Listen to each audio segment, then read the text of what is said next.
Etio Target. Together we rise.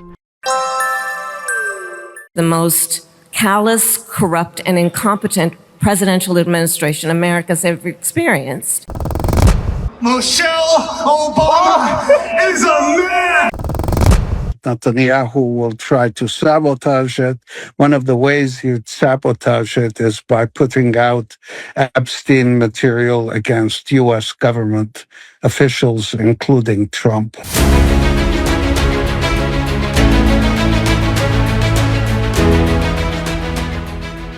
በመጪው ዓርብ በጄኔቫ የዓለምን የኃይል ሚዛን የሚቀይር አዲስ ታሪክ ሊጻፍ ቀጠሮ ተይዟል። የአሜሪካው ምክትል ፕሬዚደንት ጄዲ ቫንስ እና የኢራኑ ፓርላማ መሪ መሐመድ ገሊባፍ ፊት ለፊት ተገናኝተው የሚፈራረሙት የሰላም ውል የአንዲት እንደ ሀገር እምቢተኛነት የዓለማችንን ኃያል መንግስት አፈግፋጊነት የሚያሳይ የዘመናችን ትልቁ የጂኦፖለቲካዊ ቲያትር ተብሏል።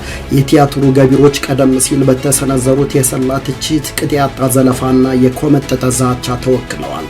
የስዊዘርላንዱ የሰላም ጎዳና የተጠረገው ብዙዎች እንደሚሉት በስጠኝ እሰጥሃለሁ መርህ ተቃኝቶ አይደለም። ይልቁንም የዋሽንግተንን ውርደት አፋጥኖ የፕሬዚዳንት ዶናልድ ትራምፕን ውሳኔያዊ ስህተቶች ተከትሎ የመጣ እንጂ። በትናንትናው ምሽት በተካሄደው የቅይጥ ማርሻል አርት ፍልሚያው መድረክ ላይ ደጋፊዎች አዳራሹን በጩኸት እያናጉት፣ ተዋቃሾች ሰንሰለታቸውን እንደበጠሱ አውሬዎች በሚዘገነን መልኩ ሲቀጣቀጡ፣ ቅልጥ ባለ እንቅልፍ ውስጥ ሆነው የታዩት ትራምፕ የዛሬው አሜሪካ ያለችበትን የውስጥ ስብራት በአደባባይ ያሳዩ ይመስላሉ። የህዝብ ተቀባይነታቸው ወደ 37 በመቶ ማሽቆልቆሉን ተከትሎ በአንድ ወቅት በጆ ባይደን ላይ የተሳለቁት ሰው ዛሬ ራሳቸው መዘባበቻ ሆነዋል። በአደባባይ የታየው ፕሬዚዳንቱ ድካም ከመጋረጃ ጀርባ ያለውን ታላቅ ዲፕሎማሲያዊ ሽንፈት ያንጸባርቃል የሚሉ ድምጾች እየተሰሙ ነው። ለዓመታት ከኢራን ጋር አልደራደርም በማለት ሲምሉ ሲገዘቱ የነበሩት ትራምፕ አሁን ግን የሆርሙዝ ሰርጥን ለማስከፈት ሲሉ ቴህራን ላቀረበችው ባለ 14 ነጥብ ቅድመ ሁኔታ ተንበርክከዋል። አሜሪካ ለኢራን በቅድሚያ 24 ቢሊዮን ዶላር ለመልቀቅና የ300 ቢሊዮን ዶላር የኢንቨስትመንት ፈንድ ለመፍቀድ መስማማቷ የኒውዮርክ ታይምስ ጋዜጣ ሳይቀር ትራምፕን ተሸንፈዋል እንዲል አስገድዶታል። ከኢራን ጋር የሚደረገው የሰላም ስምምነት ያልተዋጠለት የኔትንያሁ መንግስት ትራምፕ ላይ ጥርስ ነክሷል። ትራምፕም ቢቢ ያሉ ማቆላመጥ፣ ኔትንያሁም ታኮ ያሉ ማባበል ቀረ። ስምምነቱን ለማክሸፍ ጥርስ የነከሰው የቤንያሚን ኔትንያሁ አስተዳደርና ሞሳድ ከትራምፕ ጋር ግንኙነት ያላቸውን አዲስ ሚስጥራዊ የኤፕስቴን ፋይሎች ለማውጣት እየዛተ ነው። በአይፓክ የገንዘብ ጉልበት የኮንግረስ አባላቶቿ ወንበር በሚናወጥባት ዋሽንግተን ትራምፕ ከእስራኤል ጥላ ስር አምልጠው አገራቸውን የሚታደጉበት ጥልቅ ማሰላሰል ይኖራቸው ይሆን? በዋይት ሃውስ በቴሄራንና በቴል አቪቭ መካከል የሚካሄደውን የጥላቻ የፍርሃትና የጥቅም ፍልሚያ ዝርዝር ታሪክ ኢትዮ ታርጌት ዳሰዋለች።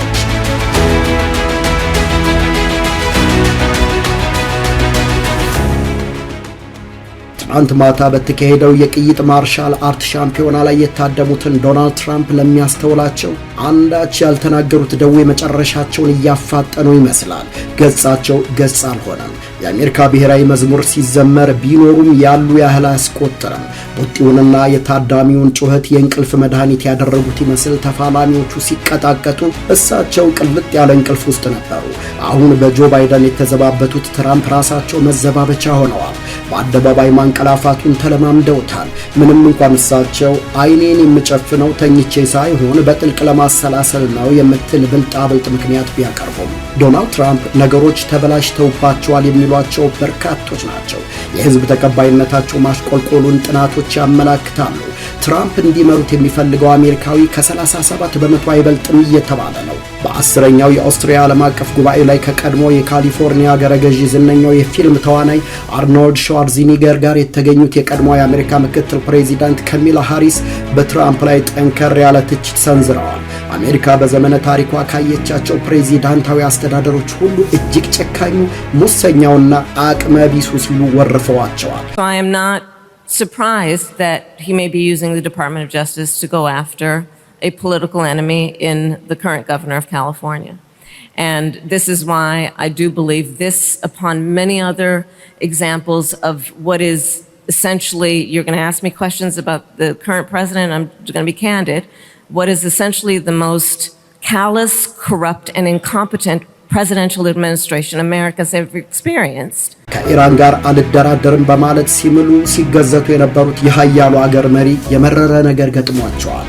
ለህዝባቸው የገቡትን ቃል ማጠፍ፣ ለስምምነት እጅ መስጠት። ስምምነቱ በየአደባባዩ የአፍ መፍቻ ካደረጓቸው የቀድሞ ፕሬዚዳንት ኦባማ ከተፈራረሙት የኒውክሌር ድርድር እጅግ የላላና ደካማው ነው ተብሏል። ኒውዮርክ ታይምስ በርዕሰ አንቀጹ ትራምፕ ተሸንፈዋል የሚል ቀጥተኛ መልእክት ያለው ጽሑፍ አስነብቧል። የአሜሪካ ህዝብ አንድም በኑሮ አንድም በደህንነት ስጋት ውስጥ በወደቀበት በዚህ አጋጣሚ ትራምፕ በተገኙበት ቦታ ሁሉ የሚነሳባቸውን ተቃውሞ ለማድበስበስ የኦባማንና ባለቤታቸውን ስም ያብጠለጥላሉ።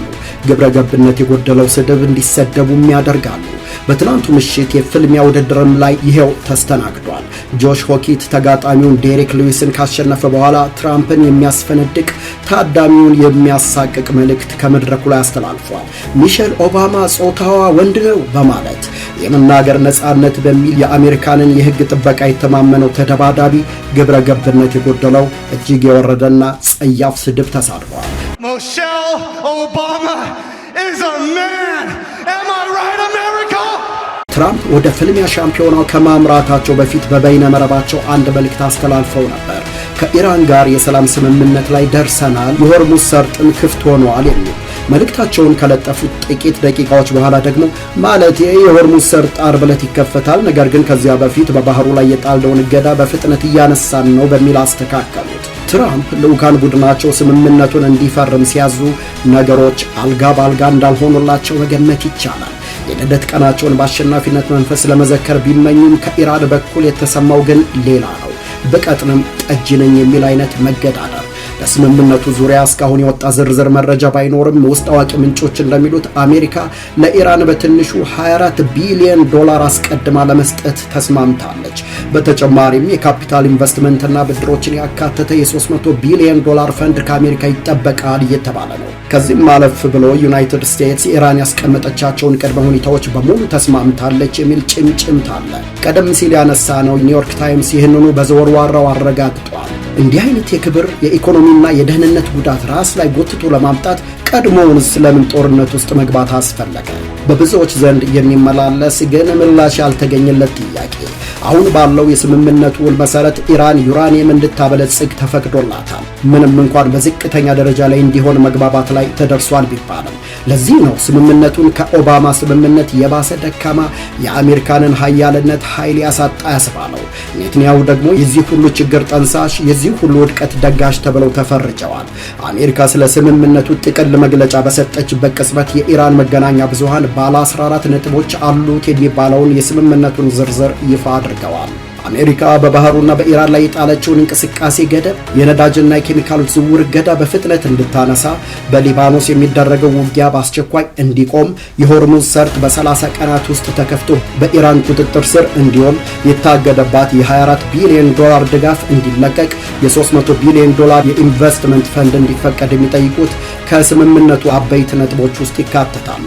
በእርግጥ ስምምነት ሆኖ የሚጸናው በተባበሩት መንግስታት የጸጥታው ምክር ቤት ሲጸድቅ ነው።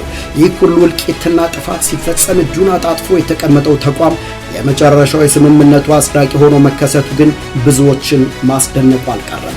አንዳንዶች የማይታረቅ ተቃርኖ ይሉታል። የጸጥታው ምክር ቤት አቅም የሚኖረው ወይም እጁን አጣጥፎ የሚቀመጠው እንደ አሜሪካ፣ ራሽያና ቻይና ያሉ ድምፅን በድምፅ የመሻር መብት ያላቸው ሀገራት ፍላጎት ላይ ተመስርቶ ነው የሚሉ ትችቶች የሚያስተናግደውም ከዚህ በመነሳት ይመስላል። ምክትል ፕሬዚዳንት ጄዲ ቫንስ እና የኢራን ፓርላማ መሪ መሐመድ ጋሊባፍ በመጪው አርብ ጄኔቫ ስዊዘርላንድ ላይ በሚካሄደው ስነ ስርዓት ስምምነቱን በብዕራቸው ያጸድቃሉ ተብሎ ይጠበቃል። ከዚያ በፊት ግን ምን እንደሚከሰት አይታወቅም። የስምምነቱ ዜና እንደተሰማ እስራኤል ጅምሩ እንዲጨናገፍ ሙከራ አድርጋ ነበር ይላሉ የመገናኛ ብዙሃን አውታሮች። ኔትንያሁና እስራኤል አዛውንቱ መሪ ላይ ጥርስ የነከሱ ይመስላሉ። እኛ ይህ ስምምነት አይገዛንም፣ እንዲገዛንም አንፈቅድም ከማለት አልፈው በመከላከያ ሚኒስትራቸው በኩል ሊባኖስ የኛ ናት፣ ሶሪያም የኛ፣ ጋዛም የራሳችን፣ ፈጽሞ አንወጣም የሚል ቆፍጠን ያለ መልእክት አስተላልፈዋል። ለዚህም ነው ብዙዎች በስምምነቱ ገቢራዊነት ላይ ስጋት የገባቸው። ትራምፕ በኔትንያሁ ላይ ፊታቸውን ያዞሩ የሚያስመስላቸው መግለጫዎችንና እርምጃዎችን በቅርቡ መውሰዳቸው በሁለቱ ሀገራት መካከል የነበረውን ጥብቅ ግንኙነት ያላላው ይመስላል። ግን ጥያቄው ትራምፕ ከእስራኤል ጥላ ያመልጣሉ ወይ የሚለው ነው።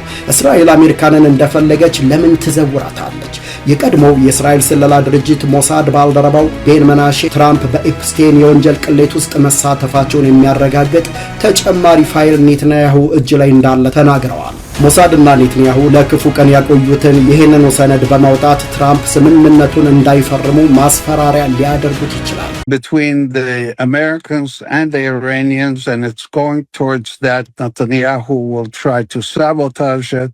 One of the ways he'd sabotage it is by putting out Epstein material against U.S. government officials, including Trump.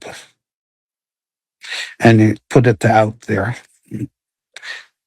New material that wasn't seen before in public.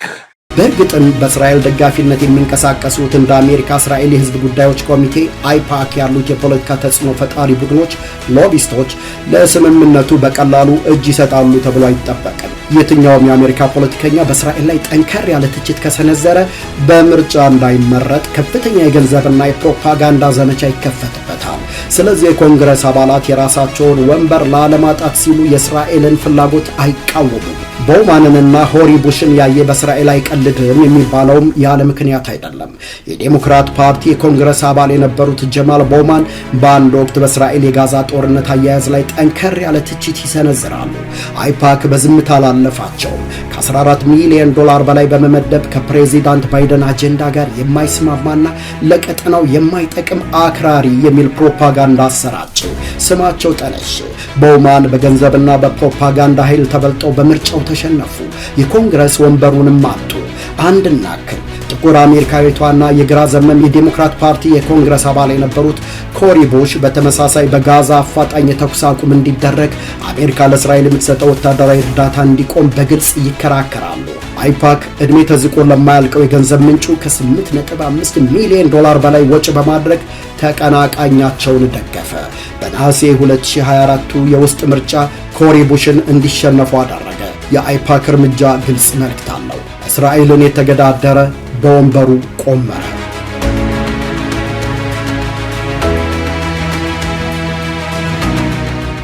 በዋይት ሃውስ ኮሪደሮች፣ በቴህራን የፖለቲካ መጋረጃዎችና በቴል አቪቭ የደህንነት ቢሮዎች መካከል የሚካሄደው የኃይል ፍልሚያ የአዲሱ ዓለም ስርዓት መገለጫ ሆኗል።